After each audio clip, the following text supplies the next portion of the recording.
नमस्कार, KPR news चॅनलमध्ये पुन्हा एकदा मनापासून स्वागत आहे. काही वेळापूर्वी 20व्या गटामधून बकासूर आणि बलमा यांनी गट पास केला आणि सेमीसाठी पात्र ठरले.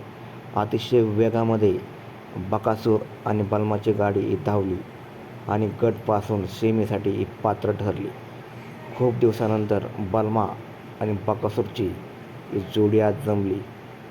आज बकासूर आणि बलमा सेमीसुद्धा 100% पास होऊन फायनलला पात्र ठरतील आणि फायनलचं बक्षीस आपल्या नावचं करतील, असे बकासूर प्रेमी आणि बलमा प्रेमी हे म्हणत आहे.